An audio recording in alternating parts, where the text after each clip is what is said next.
based on his murder of Baldwin Park police officer Samuel Riveros. A second charge of first-degree murder with special circumstances has been filed based on the murder of Darius Wong, 43 years old. A third charge of attempted murder has been filed based on the attempted murder of Baldwin Park police officer Anthony Pimentel. A fourth charge of attempted murder has been filed based on the attempted murder of Baldwin Park police officer Alfredo Leal. And a fifth charge of possession of an assault rifle has also been filed based on the possession of a .223 caliber assault pistol that was found at the scene with a 30-round magazine, and approximately 40 to 60 expended casings were found near that weapon. These crimes occurred at approximately 7 p.m. This past May 31st. The sheriff will go into detail about the investigation that has been carried out by the Los Angeles Sheriff's Department. But I talked about the notion that this press conference was not just about the filing of criminal charges. It is also about recognition of the heroism of the officers involved. Officer Riveros heard that there were basically effectively shots fired. He was entering an open shooting environment when he decided to put the safety of his community ahead of his own safety. When the bullets were flying, he ran into those bullets to try and keep his community safe. And in doing so, he made the ultimate sacrifice of his life. Officer Pimentel, who is here, also threw himself into this potential firing zone, putting his own safety behind the safety of others, actually being injured by a bullet that exploded through a windshield with shards of glass coming at him. Thankfully, he is here today. But the heroism of both Officers Riveros and Officers Pimentel, joined by another officer, Officer Leal, who, again, putting himself in danger, went to assist Officer Pimentel and assure that he was out of the firing range of this particular assailant, while also returning fire, trying to keep the community safe, with no regard, quite candidly, for his own safety compared to the safety of his fellow officer and the safety of the community. These are actions of heroes. And we don't need to talk about superheroes and comic book heroes, because we have heroes in this exact situation. And not just in that particular day at that particular hour. Police officers who enter this profession basically say they're not just going to protect and serve when it's easy. They're going to protect and serve when it's difficult, when it's dangerous, when it could result in this ultimate sacrifice of their life. And I will say that there's only two words that myself as a district attorney, the entire district attorney's office, and the public has to say for that type of commitment to public safety, and that is thank you. You have our eternal gratitude. Before this press conference, I had the chance to talk to Officer Riveros' family and express to them directly how incredibly grateful we are for the fact that Officer Riveros is a true hero and willing to give his life to help others. I spoke to the Wong family. Again, these are grieving families. This is where every single minute is the longest minute possible as they deal with the loss and the tragedy that their families have suffered. And when I was speaking with the Wong family, they wanted me to extend to the Riveros family how incredibly appreciative they were that an officer was willing to come to unfortunately, Mr. Wong wasn't able to survive, but willing to come to see if they could help him and deal with this tragedy that was unfolding in the streets of Baldwin Park. Again, it shows that the enormous gratitude that the public has, that even the Wong family has in this moment of ultimate tragedy, that they're willing to reach out to the Riveros family and say thank you. So again, this is one of the more difficult press conferences. This is the type of press conference you never want to have. But we will ensure that justice, that the sacrifice that Officer Riveros made, that Darius Wong made, that the other officers made, is honored through the justice process and bringing Mr. Baruman to justice and making sure he is held fully accountable for his actions. I'd now like to introduce Sheriff Robert Luna.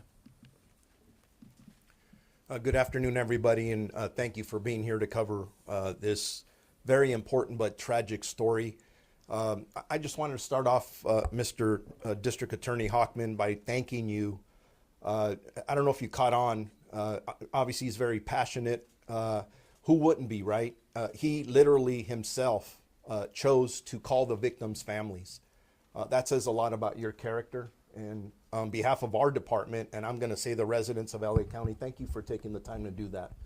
Not everybody chooses to do that. I'm going to start off by extending our condolences from all the men and women of the Los Angeles County Sheriff's Department to the hero that we're hearing so much about, and that's Officer Samuel Riveros. Not only to him, but all the members of the Baldwin Park Police Department, from their chief on down. We were with them Saturday night.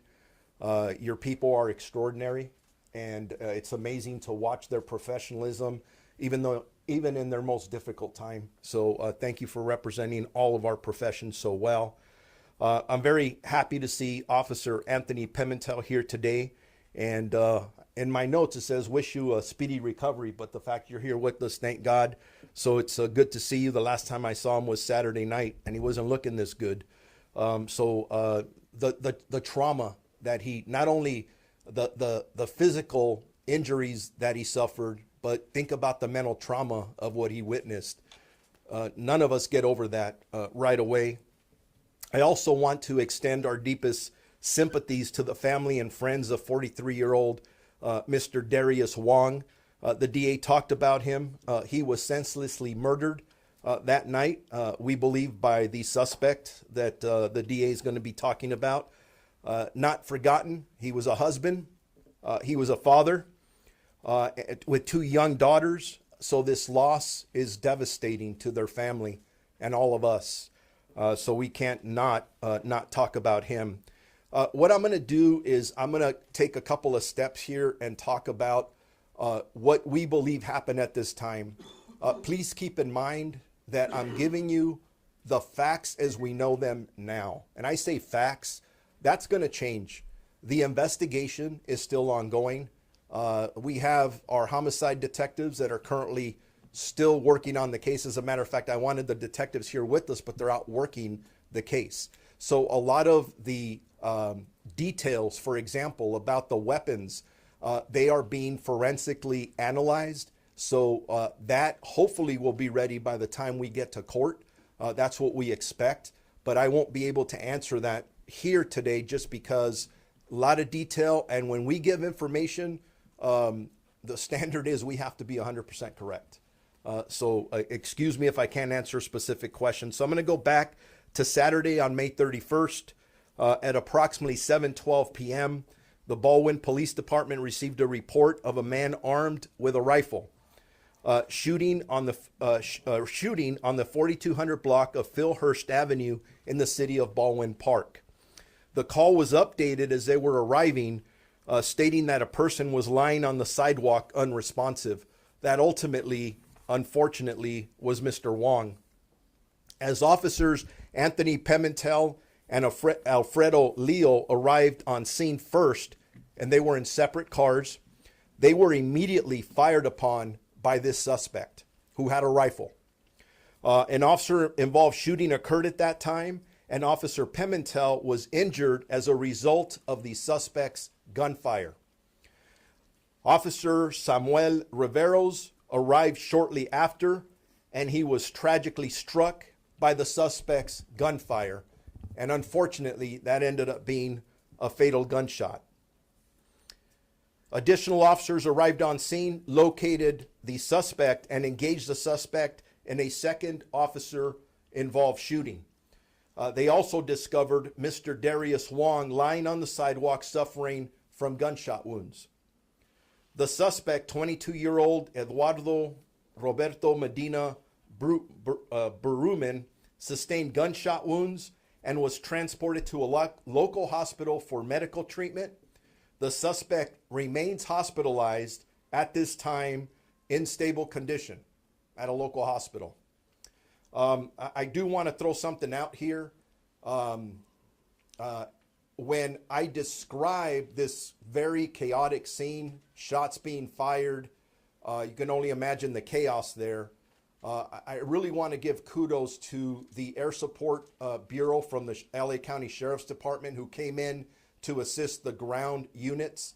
I have heard from several officers on the ground that they were instrumental in guiding officers to the right place so that no other officers were shot or even worse. So I just want to thank our pilot and co-pilot who were up at that time. An AR-15 style weapon with 2 high-capacity magazines was recovered at the scene. Every time I hear about a rifle, an assault rifle like this being used on the street, it makes the hair on my neck stand up, specifically when they're used against any community member, specifically one of our deputy sheriffs or police officers. And I just wanted to throw out this quick stat. In the month of May, our department, the LA County Sheriff's Department, recovered 218 weapons throughout the county. 127 of those resulted in arrest. So our men and women are out there, and the DA described this. We're going to calls all the time. Shots fired, somebody with a gun, and our men and women do not hesitate. They run in, they make arrest, recover weapons, and 99.9% of the time with no shots fired. Unfortunately, that didn't happen this time because of the suspect's actions. The Sheriff's Department remains fully committed to supporting the Baldwin Park Police Department throughout this investigation. From the onset, our homicide investigators and forensic teams have been working tirelessly to ensure a thorough and impartial investigation. I would like to recognize the hard work of our homicide investigators, Robert McGahee and Ernie Castaneda, for taking the lead on this investigation that I'm describing. This tragedy is a painful reminder of the dangers that law enforcement face daily. Officer Riveros, along with his fellow officers, ran towards the danger without absolutely no hesitation. And that's an act of profound courage. I don't care how you put that out. And his sacrifice will not and should not ever be forgotten, because when he came to work that day, he put on that uniform and he expected to go home that day. And that's what makes this so tragic. I do want to commend the swift and coordinated response of the Baldwin Park Police Department during this tragic event. Their professionalism and courage in the face of danger reflect the very best in all of us, of our profession. I also want to take a minute here to recognize the surrounding agencies that immediately stepped in to assist, including our own members of the Los Angeles County Sheriff's Department. I already described their support, but the men and women of the industry station. But we also had the California Highway Patrol respond. We had the El Monte Police Department respond, the West Covina Police Department, Irwindale Police Department, and then ultimately the LA County District Attorney's Office, who was assisting us with the investigation. Anyone, and I threw this out because this is what we know at this time, but it is critical that if anybody out there has any more information about this shooting, about this suspect's history or background, please make sure that you call our detectives at the Los Angeles County Sheriff's Department Homicide Bureau at 323-890-5500, or call Crime Stoppers if you want to be anonymous. There's still a lot of work to do to put this case together as we continuously work towards prosecuting this individual. With that, I am going to now turn it over to the Chief of the Baldwin Park Police Department, Robert Lopez.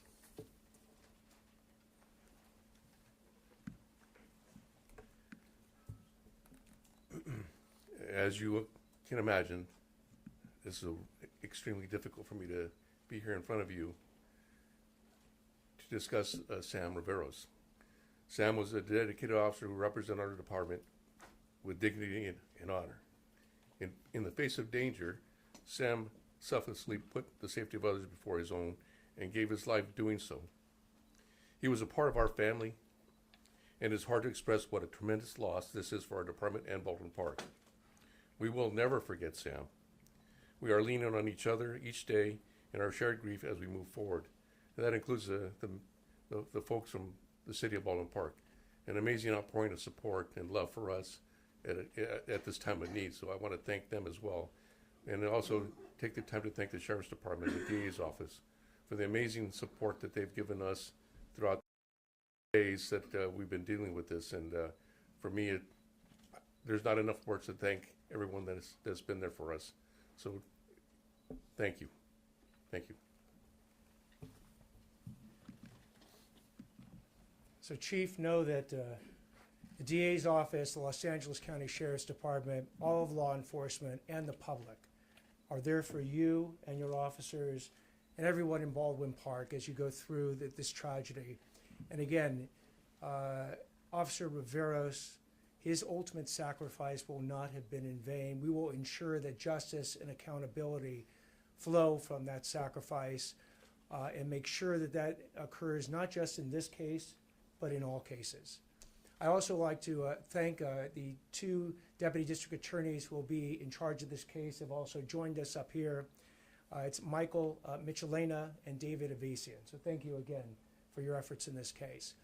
The sheriff and I will now take questions. After we're done, we're going to have Maria Ramirez come forward and address the Spanish-speaking audience. So if there's any questions for the sheriff or myself, yes. Are you considering the death penalty in this case? So right now, the charge is a first-degree murder with special circumstances have one of two penalties. They either have a life without the possibility of parole or the death penalty. This case will go through the death penalty review that we outlined a number of months ago. That review won't be completed most likely for a number of months, at which point we will announce whether or not we'll be seeking the death penalty. Can you talk about what the special circumstances are and when he might be arraigned and where? So the special circumstances are multiple murders, and with respect to Officer Riveros, the murder of a peace officer. The arraignment was actually going to happen today. My understanding is that there has been Mr. Berumen is still in the hospital, so there is the arraignment did not occur today. We anticipate it most likely happening sometime this week. Do we envision or do we know what the actual original circumstances was that brought the deputies there for the shots fired? Why Mr. Berumen opened fire at whom and for what reason? We know that, well, let me ask, I'll invite the sheriff to answer that question. We're still looking into that. I know that there's been reports going as far about a dispute over a parking spot. I'm here to report facts. We don't have facts yet to support that. The detectives are out there still investigating it, and as soon as we know a motive, obviously we're going to let the district attorney's office know, and at that time we'll make a decision if we put that out publicly now or we wait for the appropriate venue, which is the courtroom. Any prior connection between the suspect and Mr. Berumen? That's still being investigated. Do we know the origins of the weapon? Was it legally owned? Our forensic folks are examining that weapon from one end to the other. That's obviously a question we have. Where did it come from? How did he get his hands on it? Maybe he was the appropriate owner. We don't know the answers to that yet, but we intend to find that out, all of that out. And the extended mags you mentioned, are those legal to own in the state or not? Based on what I know at this time, early stage, no, but we're still examining that. All right, I'll invite one last question. Just, I want to make sure I have the nature of the injuries correct. Obviously, you filed attempted murder charges with driving officers. Officer Pimentel was injured. Were either Officer Pimentel or Officer Leal, and I'm sorry to talk like you're not here, but were they actually hit by gunfire? Were they hit by shrapnel? Were they simply fired at? Just what was the nature of the injuries? With respect to Officer Leal, we don't believe he actually was hit by any of the bullets. With respect to Officer Pimentel, again, it's we're speaking about you, even though you're here. He was hit by shards of glass that came from a bullet that we believe hit a windshield or a side windshield. But again, that entire crime scene is still under investigation. Do we know actually who put down the suspect who was shooting at that time? There was a series of multiple officer-involved shootings. There were subsequently Baldwin Park police officers who arrived to assist. And in that second volley or the second officer-involved shooting, that's when the suspect went down. Again, in regards to rounds being fired, what exactly happened, we are still putting all that together as we speak. Oh, we have an Officer Panatello, a question? Not at this time. There's a GoFundMe for Mr. Wong, and in the description it said that he was shot in the back. Can you confirm if that was true or not? Not at this time. We still have the autopsy to go, and again, we have to report on facts. And I know there's a lot of information out there, but it's our job to verify everything. Thank you. Okay, we're gonna have Maria Ramirez give you some words in Spanish. Anybody interested in Spanish? We could do that separately since it's only one. Great. All right, again, thank you very much for coming today. Maria Ramirez will address the Spanish-speaking audience, and very much appreciate you coming. Thank you.